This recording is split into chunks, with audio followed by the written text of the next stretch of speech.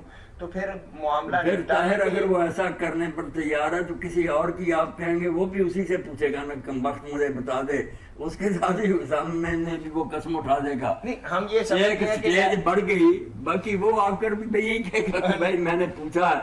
صحیح ہے، صحیح، کچھ نہیں فائدہ. اچھا جزاکم اللہ خیر. یہ تو جب ایک معاملہ میں حضور کے سامنے کیس آیا نا تو آپ نے کہا کہ اس سے قسم لے لے. پہلے مسلمان سے پوچھا کہ کوئی ہے ثبوت، اس نے کہا نہیں. تو یہودی تھا مخالف، آپ نے کہا اس سے قسم لے لے. وہ کہنے لگا اس کو قسم کی کیا پرواہ. تو آپ نے فرمایا اگر یہ بے ایمان تباہ ہو جائے گا تو ہوتا رہے، حل اس کے سوا کیا ہے کہ مدعی ثبوت دے، اگر ثبوت نہیں تو جو انکار کر رہا وہ قسم دے، بات ختم.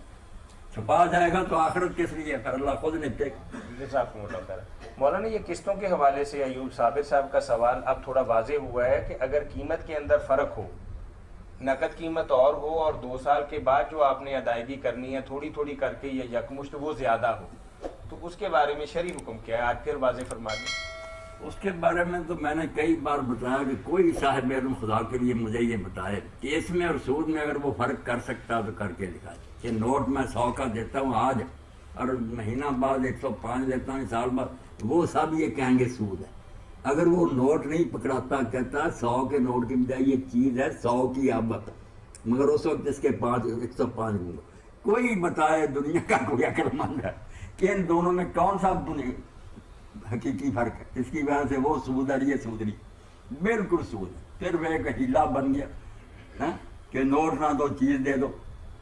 یہ بالکل جیسے علامہ البانی صاحب کہتے تھے، میں کہتا ہوں، اور مولانا مودودی رحمۃ اللہ علیہ نے تو مسائل میں کہا سری سود ہونے میں ایک تو تھا شک شبہ، تو اس کے سری سود ہونے میں کوئی ہے کوئی شبے کی بات کہ صرف نیاز بڑھنے سے قیمت بڑھ اگر گئی. مولانا ان کی بات کو تسلیم کر لیا جائے تو ایک بات بڑی پرانی میرے ذہن کے اندر ہے کہ زرعی ترقیاتی بینک زمینداروں کو بھینس خریدنے پر پیسے دیتا تھا، اور اس نے ایک ریٹ طے کیا ہوا تھا کہ اس زمانے کی بات ہے کوئی 20 سال پرانی، کہ 9,000 روپیہ فی بھینس ہم نے دینا.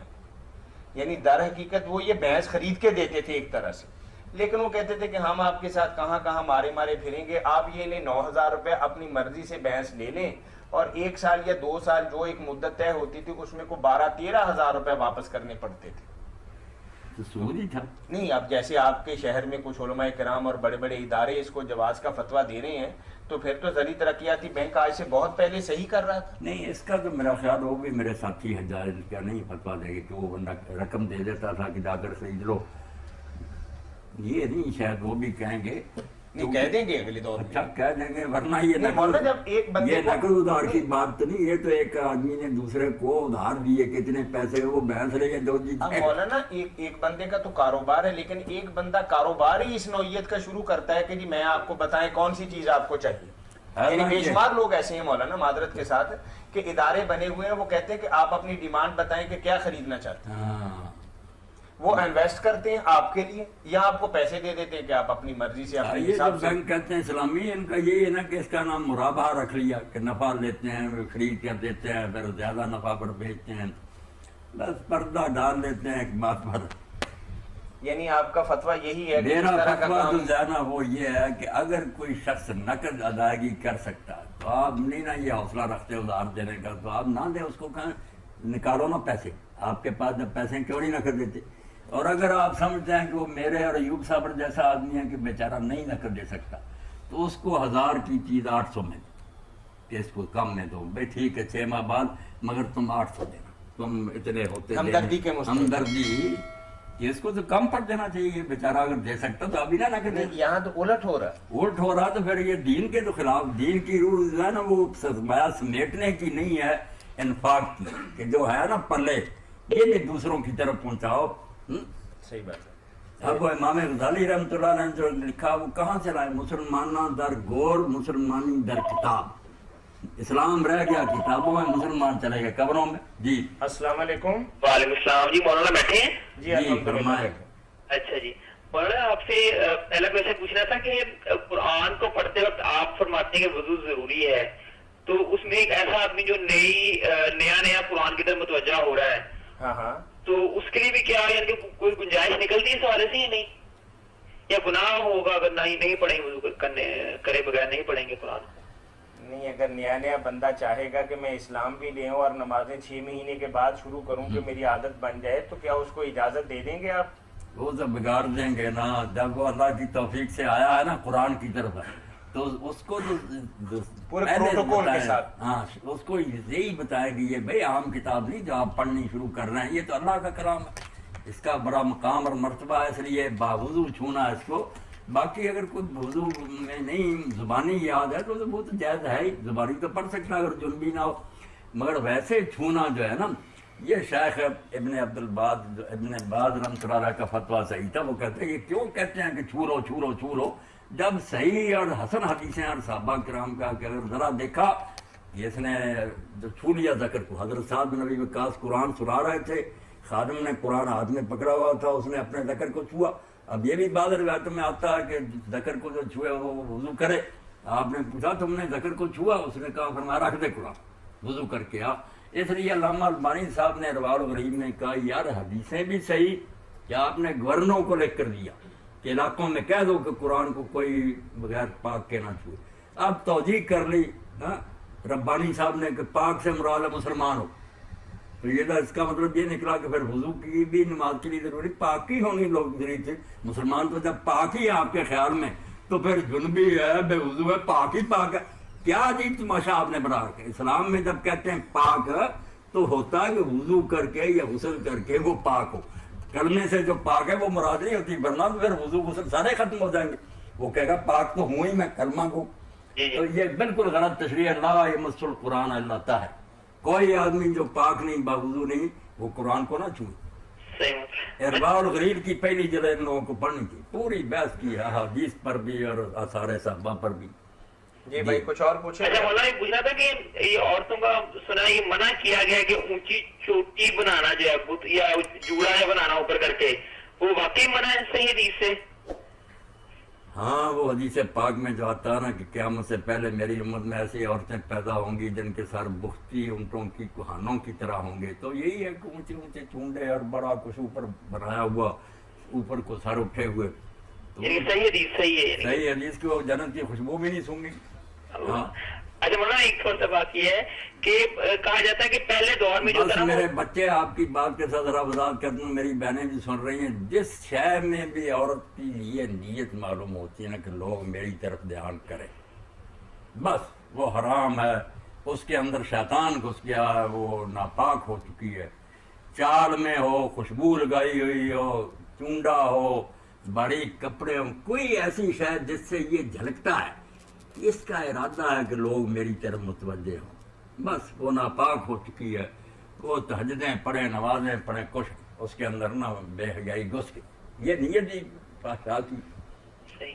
اچھا مولانا ایک بات پوچھنی تھی کہ کہتے ہیں کہ پہلے دور میں جو تھا نا وہ کپڑا لٹکانا جو تھا نیچے وہ تکبر کی نشانی تھی، تو کہتے ہیں آج کل جو ہے اچھا موبائل رکھنا یا اچھی سگریٹ پینا تکبر کی نشانی ہے، تو کہا جاتا ہے کہ اگر یعنی کہ پینٹ وغیرہ جو ہے پینٹ کوٹ آپ نے پہنا ہوا تو وہ گھٹنوں سے ٹخنوں سے نیچے بھی ہو جائے تو ایسی کوئی بات نہیں ہے، تو اس میں گنجائش ہے کوئی؟ اب نہیں، پہلا زمانہ تھا، یہ آج کا مسئلہ ہے کہ کیا لوگوں نے آپ ہی بنا لیا کہ نیچے جو ہے وہ حرام ہے، حرام نہیں، اس میں شرط لگی ہوئی تھی کہ خویا لا جو تکبر سے لٹکا ہے اس کی طرف اللہ نہیں دیکھے گا، اس پر یہ ہے یہ عذاب، خویا لا تو اس میں صاف تھا کہ جو تکبر سے کرے، اس لیے صحیح بات تو یہی ہے کہ تکبر سے کوئی پہلے کرتا تھا یا اب کرتا وہ حرام، اور اگر تکبر نہیں تو اگر کوئی بچے اچھا کرے رکھنے سے اوپر تو ٹھیک ہے، حرام نہیں، ناجائز نہیں، اس کو کہیں گے مکروہ تنزیہ، کہ بچتا تو اچھا تھا ورنہ حرج نہیں تھا۔ صحیح بات تو یہی ہے، کیا کریں دلائل مجبور کر دیں کہ حدیث میں خود شرط ہے تکبر کی۔ وہ کئی مرتبہ ہم لوگوں کے سامنے کہہ دیتے ہیں، بعض علماء کے کہنے پر کہ بھائی نہیں لٹکانا چاہیے، مگر حدیث جو ہے نا جتنی نکال کر دیکھیں گے جس میں بھی یہ منع آیا وہ لکھا ہوگا بطرن او خوالا، جو تکبر اور غرور سے ایسا کرے اس کو ہے، دوسرے کو نہیں۔ سوال ہے کہ نہیں اب نہیں کریں گے، اب اگلے اتوار کریں گے۔ اب نہیں، آپ کے آپ نے سوال 3 سوالوں کے جواب دے دیے، اب بہت آپ سی دنیا جانتے ہیں میں یہاں تو بے شمار دنیا سارے منتظر ہوتی کہ اتوار بہت آئے، بہت شکریہ بھائی آپ کا، اتوار کے منتظر ہوتے ہیں۔ صحیح بات ہے۔ جی۔ مولانا ایک آپ نے قسطوں کے حوالے سے تو اس الحمدللہ بچے نے بھی پوچھا، اس کا بھی سوال درمیان میں چلو عادت کہ یہ طلاقیں دے چکا ہے، اب کہتا ہے کہ کوئی 8 دن رہتے ہیں 3 مہینوں میں سے، تو میں نے اس کو بتایا کہ یہ 3 طلاقیں تو کوئی چیز نہیں، 1000 بھی آپ نے دے دی نا تو ایک ہی ہے۔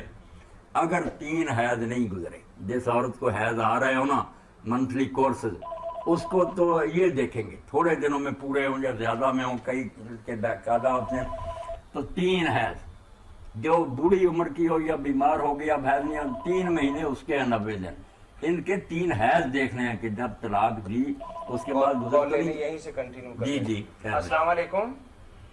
سر میں نے پوچھنا تھا کہ جو صدقہ ہوتا ہے یہ کن کن لوگوں کو دیا جا سکتا ہے؟ مولوی صاحب کو دیا جا سکتا ہے؟ مولوی صاحب کو میری نہیں بہن کہا نا آپ نے؟ مولوی صاحب بھی بیچارے کو مجرم نہیں ہے، وہ آپ کے نہیں بھائی نہیں ہیں۔ اللہ رحم کرے، میں یہ بھی اسی لیے نہیں وہ میں آپ کہ کی بہت بات زیادہ یہ، اگر یعنی کہ ان کی حالت ٹھیک نہ ہو۔ ہاں ان کی حالت اگر نہیں ٹھیک تو وہ بہت زیادہ مدد کے مستحق ہیں، آپ کو ان سے تعاون کرنا چاہیے۔ باقی صدقہ دیکھنا چاہیے کس نوعیت کا، اگر تو وہ صدقہ ہے، اصل میں صدقے کو ہم صرف خیر خیرات ہی کہتے ہیں نا، جو مان لیتے ہیں کہ کوئی اللہ کے راستے میں لے گے، نہیں سمجھتے کہ جو بھی خرچ اللہ کے راستے میں کیا جائے نا زکوٰۃ تک، یہ سب صدقہ ہے۔ جو فرض صدقے ہیں وہ زکوٰۃ ہے، عشر ہے، اور یہ صدقہ فطر ہے وہ فرض ہے، ان کے مصرف مقرر۔ ایک صدقے ہے نفلی کہ خوشی سے ہم اللہ کے لیے دیتے ہیں، قربانی کرتے ہیں، عقیقہ کرتے ہیں، یہ خود بھی گھر میں کھاتے ہیں، رشتہ دار بھی کھاتے ہیں، غریبوں کو بھی دیتے ہیں۔ ایک ہوتا ہے کبھی آدمی کہتا ہے کہ اللہ تعالیٰ فضل فرمایا تو ہم اتنی چیز جو ہے نا وہ دیں گے، وہ دینی چاہیے صرف حقداروں۔ اس میں مولوی صاحب بھی اگر ہے، ان کی حالت پتلی ہے تو بہت زیادہ حقدار ہے، ان کی خدمت کی جائے، وہ تو عالم دین ہے، ان کا بھی ہونا چاہیے۔ اچھا یہ میں پوچھنا چاہتی تھی کہ ہوتا ہے نا اس طرح کہ صدقہ بلاؤں کو ٹالتا ہے تو کہتے ہیں کہ جان کا صدقہ جان ہوتا ہے، تو مطلب اس طرح یہ بات ٹھیک ہے یا کچھ بھی دیا جا سکتا ہے صدقے میں؟ صدقہ تو بلاؤں کو ٹالتا، یہ بالکل حدیث پاک ٹھیک ہے، ساری امت مانتی، مگر یہ جو ہے نا کہ جان کا جو ہے افزانہ جان، یہ ہندوؤں سے ہم نے لیا نا کہ ہماری بلا اس جانور پر پڑ جاتی ہے، اس کو، یہ بالکل غلط ہے۔ آپ اللہ کے راستے میں جو خرچ کریں گی نا، پیسے، دانے، کپڑا، جو بھی مناسب سمجھیں کسی کو دے دیں گی، وہ انشاءاللہ بہترین صدقہ ہوگا، بلاؤں کو رد کرے گا۔ کوئی بکرے وغیرہ کی ضرورت نہیں۔ کئی لوگ سرنگی جو ہے وہ بازاروں میں پھینک جاتے ہیں، عجیب عجیب تصورات ہیں لوگوں کے، گمراہ ہیں، تو بہتر یہی ہے کہ خاموشی سے نا رقم کسی کو دے دیں۔ سر یہ اگر کوئی رقم زیادہ ہو تو درس کو بھی دی جا سکتی ہے؟ درس جو ہے نا وہاں بہت جن لوگوں کو فنڈ ملتے ہیں، ماشاءاللہ ہمارے لوگ کرتے ہیں، کرنی بھی چاہیے، مگر یہ سب کے جو ہے نا غریب مسکین بھی آپ کے ارد بہت ہوں گے، خاندان میں بھی ہوں گے کئی، تو ان کے بارے میں تو ضرور فرماتے ہیں نا اپنے خاندان کے لوگوں کو دے تو 2 ثواب ہو جاتے ہیں، غریب مسکین یتیم وغیرہ، ہاں ان کو دینا چاہیے، وہ رہ ہی جاتے ہیں۔ اپنے عزیز و اقارب میں کسی غریب کو دیکھیں اور اس کو دیں، زیادہ ثواب ہے، مولانا فرما رہے ہیں کہ 2 اجر ملے گا انشاءاللہ۔ اچھا سر میرا ایک اور سوال ہے کہ نا بچے پڑھنے کے لیے آتے ہیں یا ٹیوشن پڑھنے آتے ہیں یا ویسے قرآن پاک، تو 10 سال کے اوپر جو بچہ ہے کیا اس کو پڑھانا جائز ہے؟ بچے آتے ہیں نا کو گھر کے اندر قرآن کریم پڑھنے یا ٹیوشن پڑھنے بہن سے، تو وہ کہہ رہی ہیں کہ اگر بچے کی عمر 10 سال ہو گئی ہو، 10 سال سے بھی زیادہ عمر ہو میری بہن، تو بات تو کوئی نہیں پڑھانے ہیں، مگر جو لحاظ ہے شریعت کا، پردے وغیرہ کا، وہ تو جب بالغ ہوگا 15 سال کا ہوگا یا اس سے زیادہ، پھر یہ وہ احکام لاگو ہوں گے نا۔ اس سے چھوٹی عمر کا جو ہے اگر وہ بھی سمجھیں، آپ کے یہ سب کچھ سمجھتا ہے تو اس سے بھی بہرحال یہ ہونا چاہیے کہ پیچھے بٹھا کر دوسری جگہ اس کو پردے سے پڑھایا جائے. پڑھانے میں کوئی حرج نہیں. صحیح. اچھا سر ایک اور سوال ہے میرا. جی اگلے اتوار کر لیں گے آپ یہ سوال؟ جی یہ آپ اگلے اتوار پہ اٹھا رکھیں گے یہ سوال جو اب آپ کے ذہن کے اندر ہے؟ سر آپ کی بڑی مہربانی ہے, بس آخری سوال ہے آپ سے. یہ ثواب جو ہے نا کہ جس طرح یعنی کہ ہم کہتے ہیں رسول پاک صلی اللہ علیہ وسلم کو پہنچے, پھر کہتے ہیں تبع تابعین کو پہنچے, تو اس طرح سے پھر کہتے ہیں مسلمان. آپ نے صحابہ کو کیوں نکال دیا درمیان سے؟ نہیں میرا مطلب ساروں کو اس طرح ترتیب وار نا, کیا پہنچے؟ سواب پہنچے. تو اس طرح سے ٹھیک ہے یہ لمبی چوڑی جو ہے نا فہرست, اس کی بجائے آپ جب پڑھتی ہیں نا اللہم اغفر للمؤمنین والمؤمنات, یہ تو اللہ کے رسول علیہ السلام نے خود بتایا نا کہ جو ایک مرتبہ یہ کہہ دے وہ آدم علیہ السلام سے لے کر قیامت تک جو ہے ان سب کے لیے دعا بھی ہوگی اور ان کی گنتی کے برابر اللہ اس کے نامہ اعمال میں نیکیاں لکھ دیتا. سر دوبارہ یہ آیت ریپیٹ کر دیں پلیز. اللہم اغفر للمؤمنین والمؤمنات, یہ سادہ سا جملہ حضور کا سکھایا, سب کو ثواب پہنچ گیا. اللہ سارے ایمان والے مردوں اور سارے ایمان والی عورتوں کو بخش دے, آدم علیہ السلام سے لے کے قیامت تک. اچھا جی. یہ 27 مرتبہ اگر صبح شام پڑھ دی جائے تو بہت اچھی بات. ایک بار بھی کوئی پڑھ لے ٹھیک ہے, مگر 27 بار اگر دہرا لیا جائے نا اس کو صبح بھی اور شام کو بھی, تو انشاءاللہ آپ کے کھاتے میں بہت نیکیاں بھی ہوں گی اور وہ ارواح مقدسہ بھی خوش ہوں گی, ان کو بھی ثواب پہنچے گا. اللہم اغفر للمؤمنین والمؤمنات. ہاں اللہم اغفر للمؤمنین والمؤمنات 27 بار پڑھنا. یہ میری بہن سکھایا کریں, بچوں کو بھی سکھائیں, عورتوں کو بھی سکھائیں کہ یہ پڑھنا شروع کریں. صحیح, جزاک اللہ, بہت اللہ شکریہ. فضل فرمائے. جی مولانا جیسا کہ آپ نے فرمایا کہ بھئی قسطوں پر کوئی بھی چیز جو ہے اگر اس کی قیمت نقد کی اور ہو اور ادھار کی اور ہو تو یہ جائز نہیں ہے. اسی طریقے سے ایک اور جی پہلے طلاق والی بات طلاق والی بات کہ جتنی جی چاہے کوئی طلاقیں دے دینا, یہ لوگوں نے خود ہی بنا دیا کہ دے دی ہیں تو ہو گئی, وہ ایک ہی جتنی جی چاہے لکھ دے کہہ دے ایک وقت میں ایک طلاق. اس لیے اگر 3 حید نہیں گزرے وہ رجوع کر لے, اتنا ہی کہہ دے کہ میں نے طلاق واپس لے لیے, گھر میں آباد کرے, 2 آدمیوں کو گواہ بنا لے کہ میں نے طلاق ختم کر دیے, وہ نکاح اس کا برقرار ہے. مگر ایک فائر ہو گیا, ایک اختیار جو تھا نا اس کا وہ استعمال ہو گیا, 2 باقی رہ گیا. تو 3 کا مطلب یہ نہیں کہ 3 بار کہنے سے 3 ہوتی ہیں, زندگی بھر کے لیے. اب موقع پھر آباد ہوئے, پھر کبھی ناراض ہوں گے, پھر طلاق دے گا وہ دوسری ہوگی, اور پھر کبھی ہوگا صلح کے بعد وہ تیسری ہوگی. دین میں تو ہے 3 یہ, مگر لوگوں نے تماشا بنا لیا, کاغذ چٹ پر 3 لکھ دیے, بازی ہو گئی, اب حلالے کرتے پھرو, یہ کوئی نہیں مسئلہ. تو اگر ہے نہیں ابھی 3 حیض گزرے تو صرف کہہ دینا کافی ہے. اگر گزر گئے تو دوبارہ مولوی صاحب کے پاس دونوں اکٹھے ہوں, 2 آدمی ہوں, اور کہہ دیں کہ ہم نے دوبارہ آپس میں نکاح کر لیا, تجدید نکاح, کوئی حلالہ نہیں, کوئی کفارہ نہیں, کوئی رقم نہیں, پھر نیا نکاح کرنا پڑے گا اگر 3 حیض گزر گئے.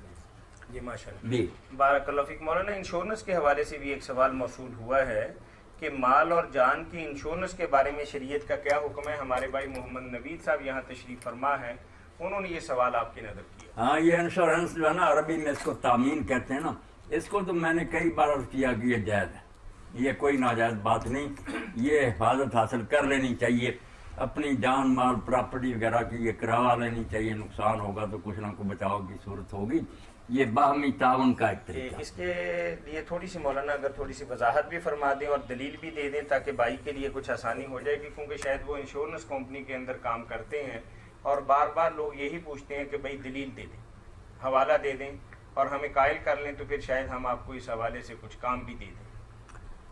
اس بارے میں ایک اصولی بات جو سب کے ذہن میں ہونی چاہیے نا, وہ ہے جو امام احمد بن حنبل رحمۃ اللہ علیہ نے کہی, اور تقریباً جی سن لیں.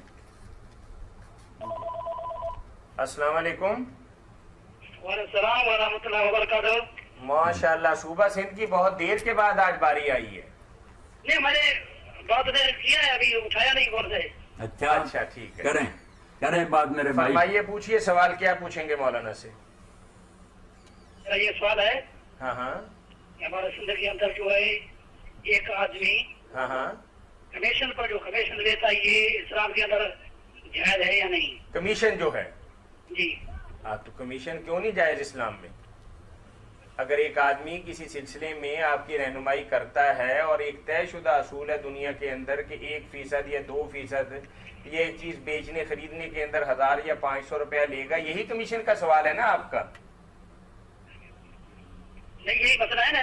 ہاں ہاں مولانا جواب دے رہے ہوں کمیشن کے حوالے سے. آج کمیشن ایجنٹس بنے ہوئے ہیں نا کہ گاہک بھی ان کے پاس جاتے ہیں کہ میں نے یہ چیز خریدنی ہے, ادھر جن نے بیچنی ہوتی ہے وہ بھی انہیں اطلاع دے دیتے ہیں, تو پھر وہ ایک دوسرے کو ملا دیتے ہیں, ان کو خبر دے دیتے ہیں کہ بھئی ہاں فلاں کے پاس یہ سودا ہے. تو یہ تو کاروبار اب بہت ترقی کر گیا اور بڑا اچھا ہے کہ لوگ کہاں بیچارے ڈھونڈتے پھرے کہ کون بیچتا یہ کون خریدتا.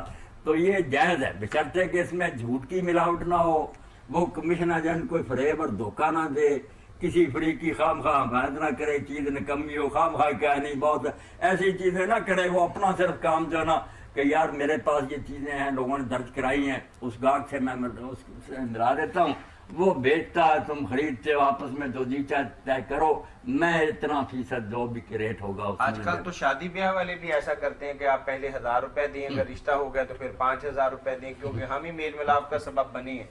وہ بھی اچھی بات ہے, کوئی بات نہیں. اب وہ بھی چیز بہت مصیبت بن گئی نا, تو اگر کوئی مدد سلسلے میں کرتا تو کرے, مگر یہ شادیاں کرانے والے بھی بہت جھوٹے ہو گئے, بالکل ان پڑھ لڑکے ہوتے ہیں, کوئی ان کا مکان نہیں ہوتا, جھوٹ بولتے ہیں, ان کی ذاتی کوٹھی ہے, ان کے پاس گاڑی ہے, بعد میں غلط نکل. ایسے نہ فریب کریں تو پھر تو اچھی بات ہے کہ کوئی ملا دیتا ہے تو اچھا. مفتی صاحب یہ بات ہے ہاں ہاں کیونکہ نبی صلی اللہ علیہ وسلم حدیث بھی ہے کیونکہ ایک مسلمان بھائی دوسرے مسلمان کو اپنا جس چیز کے اندر عیب ہے اس کو نہ دے, نہ دے. ٹھیک ہے نا. جو ہے ایک آدمی کیا کرتا ہے, بیچ والا جو ہے نا 1000 کا لیتا ہے اور جو اس کے اندر عیب ہے وہ اس کو چھپا کے دوسرے مسلمان کو دے دیتا ہے. اس کے بارے میں آپ کے پاس کیا جواب ہے؟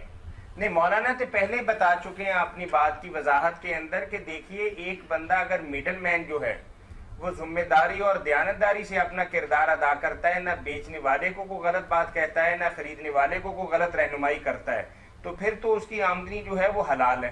اگر وہ ایک چیز کہتا ہے کہ کل یہاں سے سڑک بن جانی ہے, یہ پلاٹ بہت اچھا ہے, یہ کمرشل ہو جانا ہے, آپ پیسے خرچ کر لیں گے کل دگنے ہو جائیں گے, اور کل بے شک اثر رقم بھی ڈوب جائے, تو پھر تو جھوٹ بول کے اپنی روزی کو حرام کر رہا ہے. حرام کر. اس کا مطلب یہ ہے کہ مثال طور کہ کمیشن جو ہے وہ ایک جھوٹا جو کمیشن ہے وہ نہ جائز ہے. نہیں مولانا نے یہ بات بتائی ہے کہ اگر وہ آدمی ذمہ داری اور دیانتداری کے ساتھ کام کر رہا ہے تو اس کا کمیشن جائز ہے. اور اس کا الٹ لامحالہ یہ ہو گیا کہ اگر وہ جھوٹ بولتا ہے اور غلط بیانی کرتا ہے اور فریب سے کام لیتا ہے, یا بیچنے والا کہتا ہے کہ میں 2 لاکھ میں بیچ رہا ہوں, وہ 2.5 لاکھ کہتا ہے, اوپر والا بھی 50 لے لیا اور اپنا کمیشن بھی لے لیا, تو پھر تو یہ شرعی طریقے پر جائز نہیں ہے. کمیشن ایجنٹی تو میرے بھائی کوئی ناجائز نہیں, بشرطے کہ اس میں اور کوئی غلط چیز نہ ملا دے, جھوٹ فریب دھوکہ وغیرہ ایسا نہ کرے, تو پھر تو یہ ٹھیک ہے کاروبار.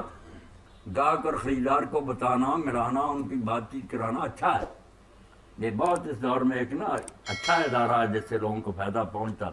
جی اگر اس میں کوئی بدجانتی شامل کر رہے تو پھر جائز نہیں. جی کچھ اور پوچھیں گے آپ؟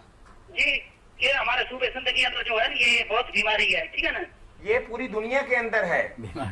یہ ہمارے ہاں بھی ایسا ہے کہ مکانات والے, جائیداد والے, گاڑیوں والے, کچھ اس طرح کے کاروبار والے نا غلط بیانی سے کام لیتے ہیں. مولانا یہ فرما رہے ہیں کہ اگر وہ غلط بیانی نہ کریں تو ان کا رزق 100% ہی حلال ہے. اگر وہ ذرہ برابر بھی جھوٹ بولتے ہیں تو سارے کام کا انہوں نے خود سے ستیاناش کر لیا. وہ ان کی اپنی بدماشی قصور ان کا. مفتی صاحب ایک سوال ہے ہمارا. ہاں ہاں جو ایک آدمی سود کھاتا ہے, ٹھیک ہے, ہم ادھر تبلیغ کی وجہ سے جاتے ہیں ادھر دین کے لحاظ کو سنانے کے لیے, یا اس کا مہمان بن جاتے ہیں, تو اس کا کھانا جو ہے سمجھ لے چاہیے یا نہیں چاہیے؟ مشکوک ہے بندہ کام غلط کرتا ہے, سود وغیرہ کا کاروبار کرتا ہے اور صراحتاً پتہ بھی ہے, تو بھائی کہتے ہیں کہ ہم ان کے گھر جاتے کھاتے پیتے اٹھتے بیٹھتے ہیں, تو کہ ہمارا جانا آنا کھانا پینا کس نوعیت کا ہے؟ میرے بھائی اگر آپ پرہیز کرتے ہیں, ایسے لوگوں سے میل جول نہیں رکھتے, ان کے کھانے نہیں کھاتے, تو یہ بہت آپ کی اچھائی ہے. مگر یہ مسئلہ کوئی نہیں, کیونکہ جو خیبر کے یہودی تھے ان سے زیادہ حرام تو یہ نہیں کھاتے, ان کا سودی کاروبار بھی تھا, ویسے بھی حرام مردار وہ کھاتے تھے. تو اللہ کے رسول علیہ السلام نے ان کی دعوت قبول کی فتح خیبر کے بعد, اگرچہ انہوں نے بدماشی سے زہر ملا دیا اس میں, مگر آپ نے تو دعوت قبول کی, کھائی. تو اس سے پتہ چلتا ہے کہ ہمیں نہیں دیکھنے کی ضرورت کہ آمدنی اس کی کیا ہے. آمدنی میں کچھ نہیں، یہ متعدی نہیں پیسوں میں ہوتا کہ آگے چمٹ جاتا، ورنہ تو کاروبار ہی حرام ہو جائے. دکان پر سودا لینے کے لیے جائے پہلے پتہ کرے کہ یہ پیسے آئے کہاں سے، کس مصیبت میں پڑیں گے. جس نے وہ کمائے ہیں حرام اس کے لیے حرام ہے. باقی جس کو وہ دیتا نا، کسی کو تحفہ یا ویسے دعوت کرتا یا کسی چیز خریدتا ان پیسے، اس کا کیوں خریدنا یا کھانا پینا حرام ہو جائے گا؟ پیسوں میں نہیں حرام سرات کر جاتا، جس نے کمائے ہیں اس کے لیے حرام، وہ گناہگار. ہمارا باپ پورے سمجھ میں نہیں آیا تو یہ کہا کہ ہم اس کے پاس جاتے ہیں، وہ تو ہم کو پتا ہے وہ سود خور ہے. آپ جائیں اس کے پاس، کھائیں پیئیں موج کریں. مولانا یہ بات فرما رہے ہیں کہ یہود خیبر نے نبی کریم صلی اللہ علیہ وسلم کی بحیثیت یہودی ہونے کی دعوت کی تھی نا، آپ کے علم میں ہوگا. جی جی. اب کون سا آپ کو تو پتا ہے کہ یہودی کیا کرتے ہیں، سود کا کاروبار بھی ان کا کھانا اور پینا اور ان کے کاروبار جو ہیں وہ بظاہراً کیا سب پتہ ہے کہ پوری دنیا کے اندر آج جو خرابی ہو رہی ہے اس کے بھی سبب جو ہیں وہ یہودی ہیں. تو اس زمانے کے اندر بھی یہود خیبر سود کھایا کرتے تھے، رنڈی بازی کا کام کرتے تھے اور طرح کے مطلب مردار بیچا کرتے تھے. تو مولانا کہہ رہے تھے کہ اگر وہ حرام ہوتا تو آقا صلی اللہ علیہ وسلم کبھی وہاں نہ جاتے. تو اگر کوئی بندہ سود کھاتا ہے، غلط کام کرتا ہے، دل کے اندر آپ نفرت رکھیں، لیکن اس سے میل ملاقات شاید آپ کے آنے جانے سے کوئی بہتری آ جائے. ٹھیک ہے، اس کا مطلب اللہ اس کو ہدایت کر. ٹھیک ہے نا جی انشاءاللہ. ہمارا ادھر جو کھانا ہمارے لیے کوئی گناہ کا کام نہیں ہے. نہیں، کوئی گناہ کا کام نہیں. ٹھیک ہے، پھر خدا حافظ. اگلے ہفتے انشاءاللہ پھر ملاقات ہوگا. انشاءاللہ. یہ انشورنس کے حوالے سے مولانا تعمیم، عربی میں تعمیم کہتے ہیں. جی جی. تو اس میں باقی اور جو ہے نا ہر کام میں خرابیاں لوگوں نے ڈالنی، وہ تو لگے، مگر یہ سکیم اچھی ہے، یہ نہ توکل اللہ کے خلاف ہے نہ کچھ نہیں. جی جی. السلام علیکم. السلام ورحمۃ اللہ وبرکاتہ. شیخ صاحب کیا حال ہے؟ جی الحمدللہ. صوبہ سندھ سے بات کر رہے ہیں آپ بھی؟ جی میں اگلے ہفتے بات کیا قاسم بلوچ میرا نام ہے، اور آدم علیہ السلام کے مقبرے کے بارے میں. ہاں ہاں.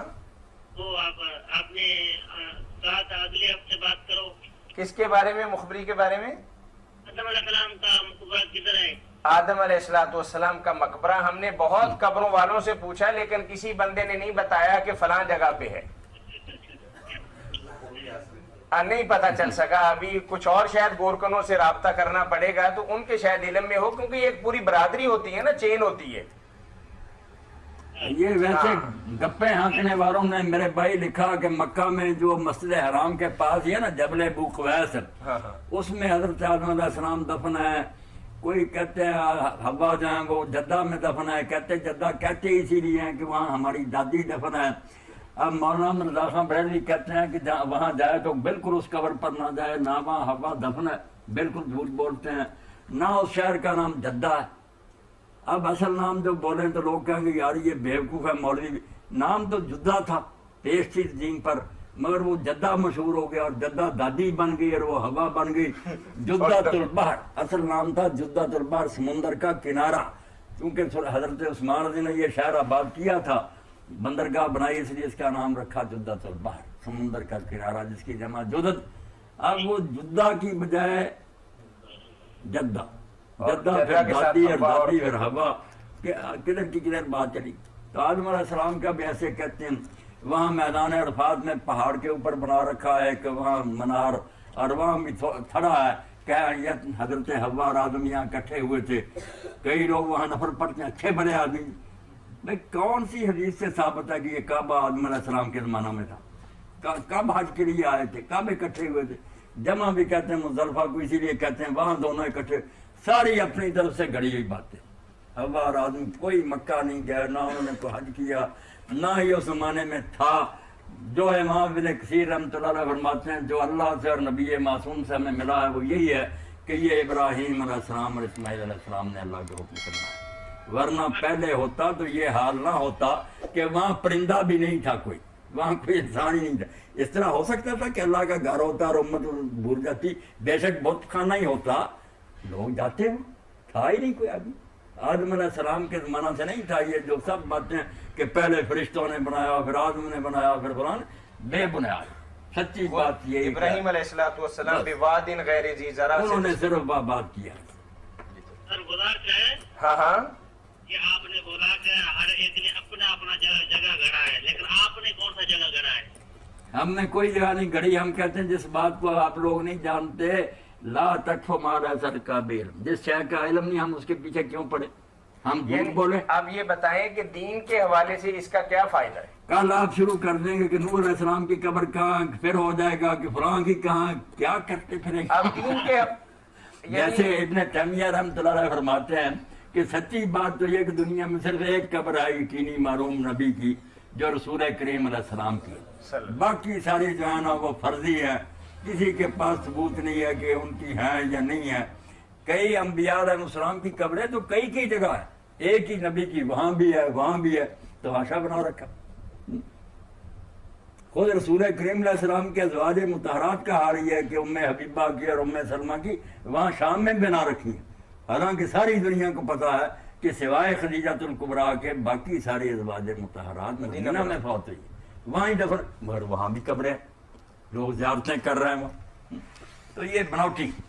ادھر چین کی طرف حضرت جابر کی قبر بنی ہوئی ہے، کہیں سعد بن ابی وقاص کی بنی، توبہ وہ لوگ مدینے میں دفن ہیں. جی بھائی پوچھئے، کیا پوچھ رہے ہیں آپ؟ سر گناہ کیا ہے؟ ہاں آپ کسی جگہ کے اوپر نہیں پہنچ سکے سوال کا جواب میں؟ نہیں پہنچ سکے. ہم نے تو پہلے کہہ دیا نا کہ ہم نے معذرت کی ہے آپ سے کہ ہم کسی نتیجے تک نہیں پہنچ سکے. لا ادری، ہمیں کوئی پتہ نہیں اور نہ پتہ کرنے کی ضرورت ہے، بلکہ اس بارے میں سوال بھی ان چیزوں میں داخل ہے جو گناہ میں آتی ہیں، کہ جس کی ضرورت ہی نہیں وہ بات کیوں پوچھیں. چلے بہت شکریہ بھائی آپ کے کال کرنے کا. مولانا آپ انشورنس کے حوالے سے تھوڑی سی انشورنس کے بارے میں کہہ رہا تھا کہ یہ بالکل وہی ادارہ ہے جو رسول کریم علیہ السلام کے زمانے میں عاقلہ کا تھا، کہ جب غلطی سے کسی سے قتل ہو جاتا تھا. جی ماشاءاللہ آج تو کالا. السلام علیکم. جی مولانا. تو عاقلہ کا ادارہ مقرر ہوا کہ غلطی سے قتل ہو جائے. السلام علیکم. السلام علیکم. جی وعلیکم السلام ورحمۃ اللہ. جی میں بابر بات کر رہا ہوں. جی یہ میں قاری صاحب سے ایک بات پوچھنی ہے. جی پوچھئے بھائی. کہ میری ابھی شادی ہوئی ہے، تقریباً 15-20 دن ہو چکے ہیں. اللہ مبارک کرے، مہربانی. خیر مبارک. اور میری بیوی کو جی غصہ بہت آتا ہے. اچھا جی تو غصے میں اسے کیا کرنا چاہیے؟ غصے میں آپ یہ بتائیں کہ وہ کرتی کیا ہے؟ کہیں آپ کو پیٹتی تو نہیں؟ باقی تو بعد میں بتائیں گے نا. بابر بھائی آپ بتائیں نا کہ غصے کی حالت کے اندر مار تو نہیں کھائی؟ نہیں جی مار تو نہیں کھائی. ہاں لیکن وہ غصے میں آ جاتے ہیں. کون غصے میں آ جاتے ہیں؟ بیگم صاحبہ جی. کوئی بات نہیں بابر، یہی تو آپ کے مرد ہونے کا تقاضا ہے کہ آپ اس کے غصے کو برداشت کریں، اس وقت آپ ہنسا کریں، اس سے دل لگی کریں. آپ کو رسالت مآب علیہ السلام کی یہ حدیث پاک یاد رکھنی چاہیے کہ لا یفرق مؤمن مؤمنۃ، کسی مومن کو مومن بیوی سے نفرت نہیں کرنی چاہیے. ان کرا منا خلقن، اگر اس کی کوئی عادت ناپسند ہے، رضی منا آخرہ، تو کوئی دوسری اچھی بھی تو ہوگی. آپ میں بھی یہ مجھ میں بھی یہ، اس طرح کا تو پاک کوئی پیدا نہیں ہو. اللہ سبحانہ قدوس ہے نا، ورنہ ہر آدمی میں کوئی خامی بھی ہوتی ہے، خوبی بھی ہوتی ہے. اس سے آدمی یہ توقع رکھے کہ بیوی بس کوئی ایسی ہونی چاہیے فرشتے کی طرح. یہ اتنی بشر ہے، اس میں بھی غصہ کبھی آپ کو بھی آ جائے گا، تو وہ بھی برداشت کریں، آپ بھی برداشت کریں. باقی اس سلسلہ میں نا اللہ سے دعا کرنی چاہیے کہ اللہ اس کا غصہ دور کرے. یا لطیف ہو نا 100 مرتبہ اس کو کہیں کہ صبح شام پڑھا کرے، درود شریف بالآخر پڑھے یا لطیف ہو، اللہ کے لطف و کرم سے دعا کرے. انشاءاللہ غصہ اللہ پاک اس کا ختم کر دے گا. یہ کرنا شروع کرے، آپ کی زندگی اللہ تعالیٰ خوشی کی بسر کرائے. جی چلیں بہت شکریہ. تو عاقلہ کی بات جو تھی یہی انشورنس تھا کہ قتل ہو گیا غلطی سے.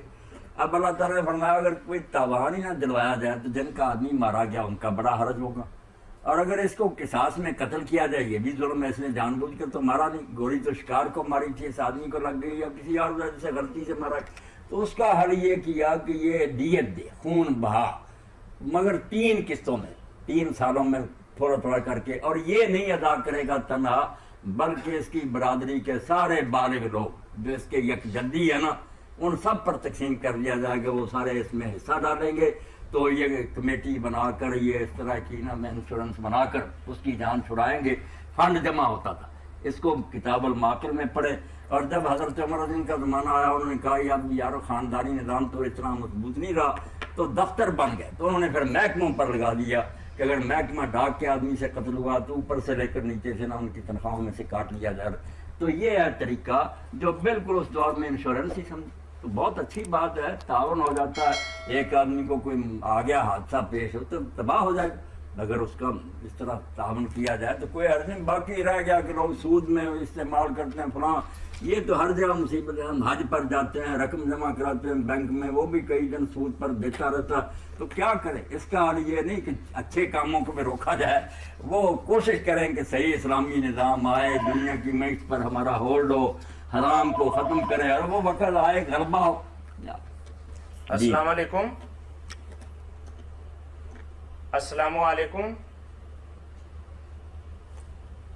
چلیے مولانا آپ نے کبھی بات کہی ہے کہ اللہم اغفر للمؤمنین والمؤمنات، بہت اچھی. تو ہمارے بھائی عبداللطیف سرور صاحب یہاں تشریف فرما ہیں، تو انہوں نے پوچھا کہ اگر کسی حدیث کا اس ضمن میں حوالہ دے دیں اگر ذہن کے اندر ہو تو رہنمائی ہو. حوالہ تو جو ہے نا. السلام علیکم. جی السلام علیکم. وعلیکم السلام. جی ہاں پوچھیے بھائی، کیا پوچھیں گے آپ؟ میں ایک بات پوچھنا چاہ رہا ہوں جی. جی پوچھیے. کال کٹ. یہ حوالہ جو نا رسول کریم علیہ السلام نے یہ فرمایا، یہ ایک تو آپ کو آسانی سے مل جائے گا جو الجامع الصغیر تھی نا لما سکسٹی کی. السلام علیکم. وعلیکم السلام. جی صاحب ایک بات پوچھنا چاہ رہا ہوں. جی پوچھیے. میں نے پہلے بھی کال کی تھی تو میری بیگم نے فرمائش کیا جی کہ ایک بات آپ پوچھیں ان سے ذرا علی صاحب سے. ہاں کہ ابھی شادی ہوئی ہے ان کی والدہ فوت ہوئے بھی تقریباً ابھی تھوڑی دیر ہوئی ہے، 2 ماہ ہو گئے تقریباً. اللہ مغفرت فرمائے، رحمت. تو وہ کہتے ہیں کہ جی مجھے گھر بہت یاد آتی ہے، بہت زیادہ. تو جب گھر میں جاتے تو زیادہ پریشان ہو جاتے ہیں، بیمار ہو جاتے ہیں یہ. اچھا. تو یہ آپ پوچھنا چاہ رہے ہیں کہ مجھے ایسے میں کیا کرنا چاہیے؟ زیادہ ٹیمپریچر ہو جاتا ہے، بخار ہو جاتا ہے، سر میں درد بھی شروع ہو جاتی ہے. یاد آتی ہے نا بہت زیادہ والدہ کی. والدہ کی یاد پھر اتنی جلدی پیچھا تو نہیں چھوڑ سکتی. والدہ سے زیادہ کسی کی موت انسان کے لیے نا زیادہ دردناک نہیں. سب سے بڑا آسان ہے تو یہی ہے کہ کسی کی والدہ اس سے بچھڑ جائے. اگر وہ بچہ واقعی شریف ہے تو ماں تو پھر ایسی چیز ہے نا کہ اس کو بلا نہیں سکتا. اب ہم دیکھتے ہیں نا کہ رسول کریم علیہ السلام اللہ کے حبیب تھے، کائنات کے سردار تھے، لشکر ہمراہ تھا آپ کے فتح مکہ کے موقع پر. تو آپ لوگوں سے الگ ایک طرف کو چلے گئے. اب لوگ بھی پیچھے پیچھے گئے تو آپ نے دیکھا کہ ایک ویران سی قبر ہے، وہاں حضور بیٹھ گئے. اتنا روئے کہ آپ کے رونے کی وجہ سے لشکر بھی رو پڑا. تو لوگوں نے پوچھا کہ اللہ کے رسول کیا بات ہے آپ یہاں آئے روئے؟ فرمایا کہ ماں کی قبر اور میں نے اللہ سے اجازت مانگی تھی تو مجھے زیارت کی اجازت ملی ہے.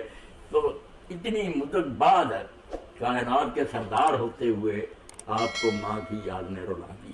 اس لیے ماں کے بارے میں اگر کوئی بچہ پریشان ہوتا ہے تو یہ واقعی اس کے جگر گوشہ ہونے کا حق ہے. وہ ٹکڑا تھا ماں کا، تو کوئی بات نہیں، آہستہ آہستہ یہ صدمہ جو ہے نا یہ ختم ہوگا. اللہ تعالیٰ سے دعا کرے انا للہ و انا الیہ راجعون پڑھتا رہا کرے، اور ماں کے لیے بخشش کی دعا بہت کرے تو انشاءاللہ نا سکون ملے گا. بخشش کی دعا ماں کے لیے کرے، صبح و شام نا مغفرت کی دعا کیا کرے. باقی یہ یاد کرے رہتی ہے ذرا گھر میں درد رہتی ہے، بخار بھی ہو جاتا ہے، جب یاد آتی تو زیادہ، تو پھر وہ کہتے ہیں کہ مجھے گھر پر چھوڑا ہے. ایک عرب شاعر نے علامہ قرطبی فرماتے ہیں جب اس کا جو تھا نا ممدوح وہ حاکم وقت تھا، اس کا بیٹا تھا محمد اس کا نام تھا، بچے کا فوت ہو گیا. تو پھر وہ بہت غمگین ہوتا تھا، روتا تھا. تو اس نے پھر اشعار کہے جن میں سے پہلا شعر تو یہ تھا اصبر لکل مصیبت متجلدی، ہر آنے والی مصیبت پر صبر کر اور کچھ اپنے آپ میں دلیری پیدا کر. وَعْلَمْ بِأَنَّ الْمَرْءَ غَيْرُ مُخَلَّدٍ، اور یہ پہلے سے ہی سمجھ لے کہ کوئی بشر دنیا میں ہمیشہ رہنے کے لیے نہیں آیا. اس لیے اتنا کیوں رو رہا، جانا تھا گئے. اور پھر آخر میں اس نے جو کہا نا اس کو بیٹے محمد کو یاد کرتا تھا. وَإِذَا ذَكَرْتَ مُحَمَّدًا وَمُصَابَهُ فَاذْكُرْ مُصَابَكَ بِالنَّبِيِّ مُحَمَّدٍ. کہ جب تو اپنے بیٹے محمد کو اور اس کی مصیبت کو یاد کرے کہ تیرا بچہ بچھڑ گیا، فذکر مصابک بالنبی محمدی، تو اللہ کے حبیب پاک محمد رسول اللہ کے صدمہ کو یاد کر کے رسول اللہ امت کو چھوڑ گیا۔ بیٹی روتی رہ گئی، بعد میں کسی نے سیدہ تو نساء کو ہنستے دیکھا ہی، جتنے دن رہی سیدہ فاطمہ کبھی نہیں ہنسی، باپ بچھڑ گئے۔ اس لیے یہی حضور نے حدیث پاک میں بھی فرمایا ہے کہ جب کسی کو صدمہ پیش آئے تو اس کو میرے صدمہ کو یاد کرنا چاہیے کہ میں تم سے بچھڑا ہوں یا نہیں۔ میرے ساتھ بچھنے سے بڑھ کر کوئی صدمہ امت کو پیش آئے گا؟ اللہ کے رسول ہی نہیں رہے۔ سوچو تو ذرا انم، وہ شاعر نے کیسی بات کہی ہے، سوچو تو ذرا انم، وہ کیسا سما ہوگا سرکار کی بستی میں جب شام ڈلی ہوگی۔ جب مغرب ہوئی اور لوگوں نے دیکھا کہ آج رسول اللہ تو ہے نہیں، مسجد نبی تو خالی ہوگی، تو پھر مدینہ ہی جانتا نا، جیسے حضرت انس کہتے ہیں کہ جیسے حضور مدینہ میں آئے ہر چیز چمک اٹھی، اور جب حضور فوت ہوئے تو ہمیں یہی محسوس ہوا کہ مدینہ میں تو اندھیرا چھا گیا، یہ تو بستی ہو نہیں رہی۔ تو اب مجھ سے یہی شاعر نے کہا کہ تو اپنے محمد کو روتا ہے، فذکر مصابک بالنبی محمدی، تو اللہ کے رسول محمد رسول اللہ کے صدمہ کو دیکھ کے وہ چھوڑ کے دیں۔ اس لیے صبر سے ہی بیٹا کام لینا پڑے گا، مگر ہم کہیں کہ اب وہ ماں کو یاد کرے نا، یہ بھی غلط بات ہے۔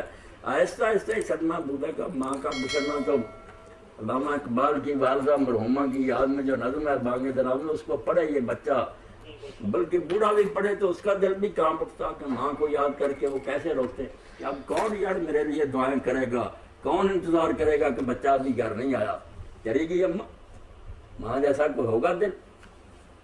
چلیں، بہت شکریہ بھائی آپ کے کال کرنے کا۔ مولانا بتا رہے تھے کہ حوالہ جی جی، تو الجامع صغیر جو ایک مجموعہ اکٹھا کیا نا علامہ سیوطی نے، احادیث اکٹھی کر دی۔ اب اس دور میں جیسے اور بہت اچھے کام کیے علامہ ناصر الدین البانی رحمۃ اللہ علیہ، تو انہوں نے یہ کیا کہ 2 جلدوں میں صحیح اور جامع صغیر الگ کر دی، جو اس میں صحیح تھی نا وہ الگ، الف با تا سا کے 4 درج ہیں، اور دوسرے حصے میں ضعیف، وہ 2 الگ کر دی۔ تو یہ صحیح جو ہے نا اس میں میم کے نیچے نا من استغفر للمؤمنین والمؤمنات مرۃ، وہ حدیث پاک دیکھیں، اور یہ 27 مرتبہ یہی روایت پھر جو ہے نا مجمع الزوائد جو ہے اس میں علامہ حسنی رحمۃ اللہ نے بالکل صحیح سند کے ساتھ درج کیا کہ جو صبح و شام 27 مرتبہ پڑھے۔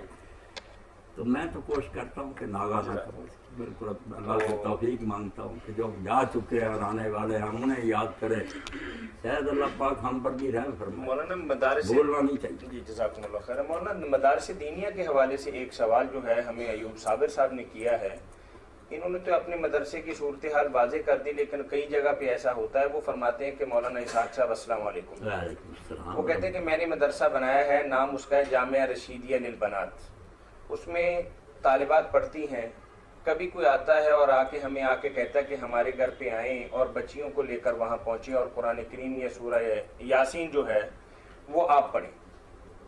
وہ بھائی یہ کہہ رہے ہیں کہ ہم ان بچیوں کو لے جا سکتے ہیں، اور پھر ایسا بھی ہوتا ہے کہ قرآن کریم پڑھنے کے بعد وہ لوگ ہمیں کھانا بھی کھلاتے ہیں، تو کیا ہمارا یہ عمل جو ہے شریعت کی روح سے جائز ہے یا ناجائز ہے؟ وضاحت فرما دیں۔ 2 باتیں جو ہے نا وہ اہل علم کو الگ الگ ذہن میں رکھیں گے۔ ایک تو ہوتا ہے مسنون یا غیر مسنون، کہ یہ کام سنت ہے، اس میں ثواب ہے یا نہیں، وہ الگ بات ہے، وہ تو دیکھنا پڑتا ہے کہ حضور نے کیا یا آپ نے اس کا کہا۔ وہ اگر ثواب وغیرہ کی نیت نہیں، یہ ورد وظائف کی قسم کی چیزیں برکت کے لیے جیسے عملیات ہیں، اس کے لیے یہ نہیں دیکھنے کی ضرورت کہ حضور نے فرمایا کہ نہیں۔ اس میں جو خلط ملط کر دیتے ہیں وہ قدم قدم پر پھر ٹکراتے ہیں کہ یہ یار نواب صدیق الحسن نے کیسے اعمال لکھے ہیں، شاہ ولی اللہ نے کیسے لکھے ہیں، یہ حدیث میں کہا بھائی انہوں نے ثواب کے لیے نہیں لکھے کہ یہ کرو گے تو اتنا ثواب ملے گا، وہ ہوتا تو ہم حدیث مانتے۔ یہ تو عملیات ہیں، جیسے آپ خمیرے کھاتے ہیں، یہ مربے کھاتے ہیں، یہ جیسے دوائیاں ہیں اسی طرح یہ ادویات ہیں، روحانی دعائیں ہیں۔ اس کے لیے آپ کے لیے یہی دلیل کافی ہے کہ رسول کریم علیہ السلام نے جب رقیہ کو منع فرمایا کہ جھاڑ پھونک نہ کرو، تو لوگوں نے کہا کہ حضور ہم آپ سے پہلے ایسے دم کرتے تھے، کسی کو سانپ کاٹ جاتا یا بچھو ڈنگ جاتا تو اس سے شفا ہوتی، تو حضور نے فرمایا سناؤ۔ اب نہ وہ قرآن سے لیے تھے نہ حدیث سے، آپ نے سنے اور بعد میں فرمایا لا باس بالرقیٰ ما لم یکن فیہ شرک، جن جھاڑ پھونکوں میں شرک نہیں ہے ٹھیک ہے کرو، خلق خدا کو نفع بتاؤ. اب اس سے اجازت مل گئی کہ جس چیز کے بارے میں بھی کسی بزرگ نے تجربہ کیا کہ یہ چیز اتنی بار پڑھی جائے تو اس سے یہ فائدہ ہوتا ہے، تو اس میں شرک کی اگر بات نہیں تو بالکل ہم اس کو اپنا سکتے ہیں، مگر وہ ثواب عذاب کی چیز نہیں. لوگ کہتے ہیں ہمارے گھر میں آپ پڑھ دیں، برکت ہوگی، جا کر پڑھ دیں، کوئی بات نہیں، بچیاں بھی لے جائیں اور وہ کھانا بھی کھلائیں، تو ایسا کوئی نہیں. اس حدیث پاک کو کرنا چاہیے یاد، بلکہ ہمیں کہنا چاہیے کہ سارے ہمارے جو نا یار حدیث اور دوسرے یہ بھی کھیرے وغیرہ پکا کر جمعہ کے دن دیں، کیونکہ صحیح بخاری میں کہ وہ ایک مائی تھی جو چکندر اپنی زمین میں بوتی تھی، پھر اس کی جڑیں وغیرہ ڈالتی اور اس میں چاول ڈالتی تو میٹھی کھیر پکاتی. تو صحابہ کرام رضوان اللہ علیہ مجمعین فرماتے ہیں ہم جمعہ کے دن کے منتظر رہتے کہ اول وقت کی حضور جمعہ پڑھا دیتے تھے، دن ڈالتے، پھر ہم اس اماں کے پاس جاتے، وہ ہمیں وہ کھیر کھلاتی. تو اس لیے اگر کوئی ایسا کھانا کھلاتا ہے ادب سے کہ چلو یہ دیندار لوگ ہیں تو کیوں برا منانا ہے، شاباش، اس کی نیت بھی اچھی ہے، کھائیں آپ، مگر یہی نیت پڑھنے والوں کی نہیں پہلے ہونی چاہیے کمینی. اگر کوئی کھلاتا تو بسم اللہ بہت اچھا. تو یہ عملیات میں حافظ صاحب آتا ہے، یہ چیزیں درست ہیں، ورنہ یہ ذکر اذکار جو ہم بتاتے ہیں نا کتنی بار یہ پڑھو یہ حدیثوں میں نہیں آتا. مگر جب آپ نے اجازت دے دی ان امروں کی جو جاہلیت کے زمانہ میں سے، فرمایا اگر شرک نہیں تو کرو، خلق خدا کو نفع پہنچاؤ. جزاکم اللہ خیر. جی مولانا، عورت کے زیور کے حوالے سے ائمہ امت کے اندر کچھ اختلاف ہے اور بعض کہتے ہیں، چلیں یہ کال لے لیتے ہیں. جی السلام علیکم. جی السلام علیکم. وعلیکم السلام ورحمۃ اللہ. السلام ورحمۃ اللہ. بات کر رہے ہیں. ہاں ہمارے یہاں جو ہے وہ ایک رواج ہے یہ نکاح وغیرہ کے بارے میں. آپ سندھ سے بات کر رہے ہیں؟ جی کھپرو سندھ سے. کھپرو صوبہ سندھ سے بات کر رہے ہیں، یہ فرمائیے. میں ہمارے یہاں جی سوال کرو. یہ کال لینا چاہیے. السلام علیکم. وعلیکم السلام ورحمۃ اللہ وبرکاتہ. شیخ صاحب کیا حال ہے؟ الحمدللہ. الحمدللہ. صبح سندھ سے بول رہا ہوں. جی فرمائیں. ہمارے ایک سوال ہے، تو کچھ لوگ کہتے ہیں داڑھی کے بارے میں، داڑھی کو کینچی مارنا ہے، کچھ بولتے ہیں نہیں مارنا ہے. کیا مارنا ہے؟ کینچی. اچھا چھوٹا کرنا ہے، کچھ کہتے ہیں مت کرنا حرام ہے بالکل، کچھ کہتے ہیں نہیں صحیح ہے. ہم تو مونج رہے ہیں. جی ٹھیک ہے. بالکل میرے بھائی، کسی معاملہ میں بھی سوال تفریح سے کام نہیں لینا چاہیے. داڑھی مڈانا تو ہے حرام، بہت جرم ہے، یہ نہیں ہونی چاہیے. باقی جو ہے نا کٹانا، یہ اس کو جو کہتے ہیں نا یہ منڈی کے برابر ہے، یہ تشدد ہے، یہ نہیں ٹھیک ہے. اچھا کوئی عالم یہ نہیں کہتا، وہ سب مانتے ہیں کاٹنا جائز ہے. باقی بہتر سمجھتے ہیں، کچھ لوگ کہتے ہیں کہ بہتر یہ ہے کہ اس کو اپنے حال پر چھوڑے. جواز کے قائل ہے کہ کٹائے اگر کوئی آدمی اور سرے سے ختم نہ کر دے تو اس کے جائز ہونے میں تو شبہ نہیں کیا. بڑے بڑے اہل حدیث عالم ہمارے جو تھے، استاد اور اساتذہ تھے، حافظ گونڈوی رحمۃ اللہ علیہ اور حافظ روپڑی رحمۃ اللہ، وہ کہتے ہیں یار کس بنیاد پر تم کہتے ہو کہ کاٹی نہ جائز؟ جس نے حدیث سنائی ہے کہ داڑھی بڑھاؤ وہی تو کاٹ رہا. اور اب یہ کہنا کہ آج بھی میں نے پڑھا رسالہ صاحب میں، کتنی بےہودگی ہے کہ کہہ رہے نہیں یہ حلال و حرام کے حاصل، کہ یہ جو کرزاوی نے کہا یہ بہت غلط کہا. صحابہ کیا ہوتے ہیں؟ کیسی بکواس ہے، صحابہ کو ایسے نہیں ہوتے. دین کہاں سے لیا آپ نے؟ آپ عربی ان سے زیادہ جانتے ہیں. اگر اس کو نہ علم ہوتا ہے حدیث کا پھر بھی بہانہ ہوتا ہے، نوب نہیں پہنچی، وہی سنا رہا ہے وہی کاٹ رہا. اسی لیے بدائع الفوائد میں لکھتے ہیں ابن قیم کی، پوچھا امام احمد سے، انہوں نے فرمایا کاٹے. تو کہا کیوں؟ آف اللحا. انہوں نے کہا جس نے آف اللحا روایت کیا اس نے کاٹی. اب یا ہم اس کو فاسق سمجھیں کہ وہ بے ایمان ہے، حضور کا حکم سن کر خلاف کر، تو اس کی حدیث کا کیا اعتبار ہے؟ حدیث ہی گئی. اور اگر وہ عربی آپ سے زیادہ جانتا تو آپ آرام کریں. صرف اتنا ہی مطلب ہے کہ سرے سے منہ نہ دیں. یہ الدرایا میں ابن حجر نے فرمایا تطبیق کی کہ آف اللحا کا معنی یہ ہوگا کہ سرے سے استحصال جو ہے نا جڑیں ختم کریں، یہ چھوڑ دو. اب یہ فا ہو گیا کہ بڑھ گئی. اب کتنی بڑی یہ اپنی پسند ہے، کوئی چاہتا بڑھتی جائے بسم اللہ. مگر یہ صحابہ اور تابعین، بلکہ علامہ البانی صاحب نے تو فتویٰ اب چھپ گیا، وہ تو کہتے ہیں بدعت ہے. یہ لمبی جو ہے یہ بالکل بدعت. ایک ہی حوالہ دکھاؤ کسی نے سر میں یہ رکھی، سارے کٹاتے تھے. تو یہ ناجائز نہ کہیں بھائی. اگر کوئی رکھنا چاہتا لمبی کرے تو کہتے ہیں جی حج پر ہی صرف، یہ کہتا ہے یہ بھی کہ حج پر ہی صرف کاٹیے. وہ حافظ روپڑی رحمۃ اللہ علیہ فرماتے بکواس کرتے ہو، حج کا احرام کھولتے حرام کام کر لیا. جب داڑھی کو چھیڑنا ہی حرام تھا تو احرام کھولتا نہیں تھا. ابن عمر کا سر جب منڈا لیا تھا تو یہ حرام کام کرتا تھا. تشریح وہ کرو جو عقل کی بات ہو. یہ کہو کہ چونکہ وہ کٹاتے رہتے تھے, احرام ہوتا تھا 2-3 مہینے کا لمبا, اس زمانے میں وہ لمبی ہو جاتی تھی. وہ پھر احرام کے بعد جب سر مڑاتے تو داڑھی کو پکڑ کر جتنی بڑی ہوتی کاٹ دیتے, رسلال پھلے آتے. ورنہ احرام کھلنے سے رکا ہوا تھا کہ حرام کام شروع کر دیا. یہ فتاویٰ میں ان کا روپنی رحمۃ اللہ علیہ کے پڑھے, جواز میں کوئی شک نہیں, بالکل نہیں.